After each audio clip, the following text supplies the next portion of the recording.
I've experienced extreme anxiety in social situations. I've had phases of that. I think anxiety is a very interesting thing. I'm going to speak generally here, so obviously there's exceptions. But who isn't slightly tense or slightly anxious in social situations? Who isn't slightly self-concerned in some way, or slightly judging another person, slightly worried about what's to come? I would think that most people, just even when I think through my family members, they wouldn't say they've got social anxiety, but they're definitely a little bit more tense, or a little bit, they're doing something they don't want to be doing, or probably don't need to be doing in social context. They're becoming slightly vulnerable, slightly anxious. Obviously, when we're anxious, there's tenseness in our limbs, maybe shoulders contracting, maybe heart rate's picking up, heat in the face. All that physiology isn't necessarily different to other pleasurable experiences which match it. That physiology, just coming to my mind here, it's the same as sex.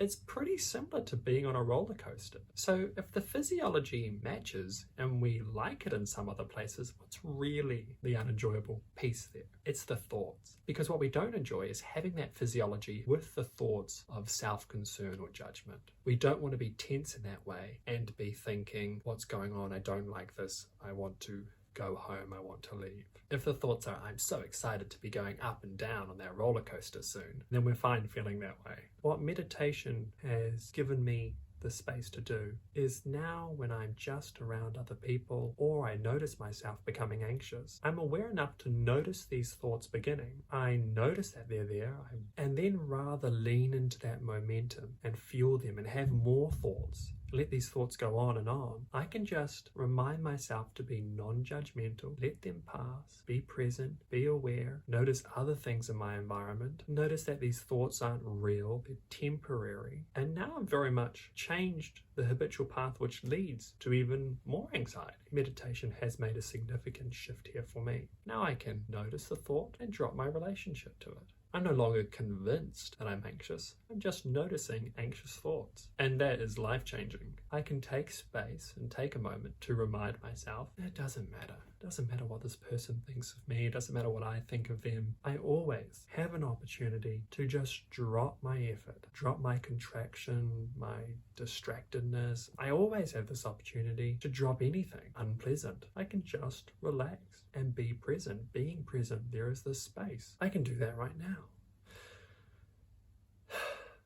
Resting in presence without being caught up is perfectly freeing, and in meditation we actively train doing that. That's the mechanics of meditation, to become caught up in one moment, to be lost, contracted, convinced, to notice that and then let go of it by resting.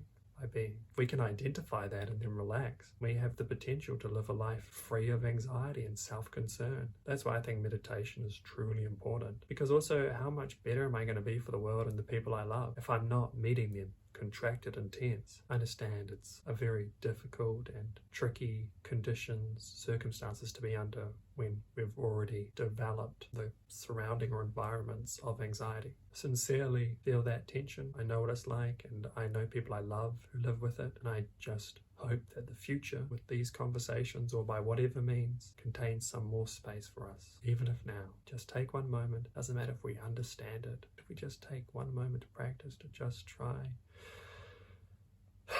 resting. You're safe right now. You don't have to be anywhere. You don't have to go anywhere. I care about you, not judging you. Give yourself a break from judging yourself. It's a short moment, but we can repeat it many times. Sincere best wishes.